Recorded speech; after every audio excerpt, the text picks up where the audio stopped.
This is a demonstration from Right Cliff. I am Mark Duffy, a Right Cliff tribal member. I'm going to teach you a little bit about canoe safety while you're out wild racing. We have a lovely assistant here who would like to introduce herself. I am Clarissa Brissette. So these are some of the gears that we're going to take with us. There's a whole bunch of other stuff that needs to happen prior to you get this level. You get your permit, get a little tobacco ups, a little offering and so forth. But for the safety part of it, things that you're looking for is a life vest. And we have 3 of them here to demonstrate. It's really nice to have a throw cushion. Hopefully you never need this other than for something to sit on. Of course we have our racing sticks. You can pick up and follow along. Okay. Racing sticks. We have, in this case we're taking 2 sets because we're very proficient at racing.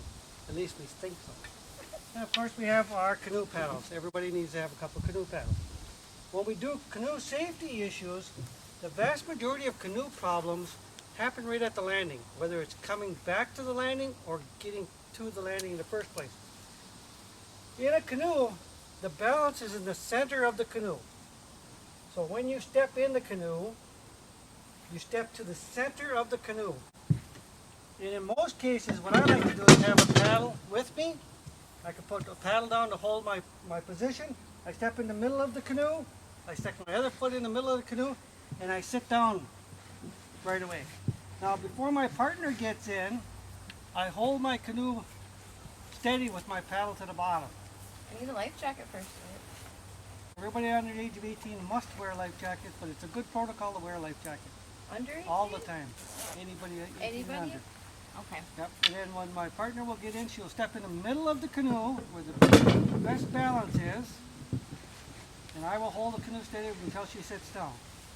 And this is a typical situation where we're racing, is one person in the back will be doing the movement of the canoe, the other person in the front, Carissa, you'll be doing the racing. So you get the sticks and put them in the side.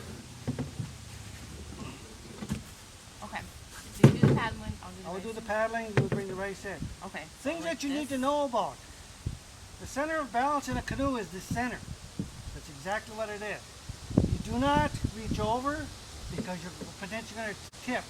You don't scoot all of a sudden quickly because the other person could offset the boat and you're going to go over. Things like I like to do is I put my paddle in front of me. That gives me a little base to hold on to. If I am going to stand up, unless you have excellent balance, do not, once again, do not stand up in a canoe.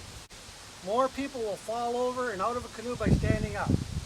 So when you get back to the landing, of course, again, I paddle into the landing. When she's ready to get out, Chris is ready to get out, she'll grab her paddle as part of her balance. I will hold the canoe because it's in the landing now. She'll stand up in the middle of the canoe, use her paddle as balance to step out. And now she's on land. The big thing with that now is be very careful pulling the canoe up the rest of the way because that's when it becomes very, very tippy. It's easier for me to stand up holding this, and she'll hold the edge of the canoe. I'll rock down the center of the canoe using my paddle as a balance until I'm back to be able to step out without getting my feet wet. Now we're going to do a few other little protocols that I'd like to share once we're in here. We're going to do a couple of different things. So in this case, you see how tippy a canoe is. I'm not real familiar with my partner, and I know the center of gravity is higher when somebody sits on a seat, so I'm going to ask my partner to sit on the bottom of the canoe. That's what the little square pad is for. It gives them up. When she's sitting in the bottom of the canoe, the center of balance on the canoe now is much lower than if she's sitting on top.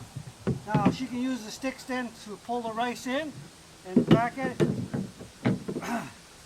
and have the rice come off, give it a little whack and a swish, as my dad has taught me.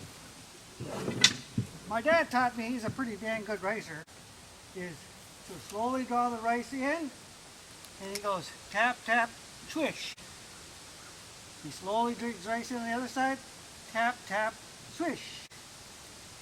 It works for him. He's 80 years old. It works for me. I'm not 80 years old.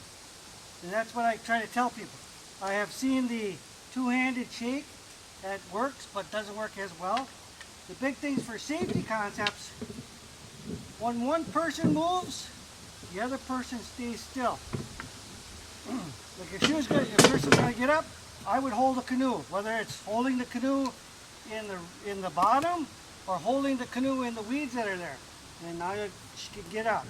And she gets up with two hands inside the canoe, feet in the center of the canoe, and then of course she sits down right away. So she had to get up to stretch her legs. That's pretty common, and when you're racing, those are kind of things that you do. Once again, never lean way out, because you're potentially going to tip over. Same thing on the other side. The bugs that are in the canoe, they really don't eat a whole lot, so they're there for the worms and stuff that are on the canoe. Don't worry too much about them. They will not usually bother a person. That's a quick synopsis of the canoe safety concepts. We'll go into a little bit of demonstration on how to actually bring the rice in. When you bring the rice in, you want to bring it in slow. If you bring it in fast, your partner will be able to see all that rice fall off. So you bring it in nice and slow, steady. You don't bring it right to the edge of the canoe because you'll potentially break the stalk. As rice ripens, not all rice is ripe at the same time. So you bring it in a little higher than that, bend it over a little bit, whack, whack, swish, you get some rice off it. The other rice that's still there that isn't quite ripe will stand back up, and maybe tomorrow it'll be rice, and the next person can come by and take some more. Once again, I can't stress this enough, whatever's in the canoe stays in the canoe. So be very careful of what's here, and make sure your main body always stays upright in the center of the canoe. And I strongly suggest that you take motor safety, canoe safety, which Great Lakes does offer a canoe safety program in the summertime to some of the youth programs. Other than that, be safe out there and enjoy the wilderness. The harvest is a bonus.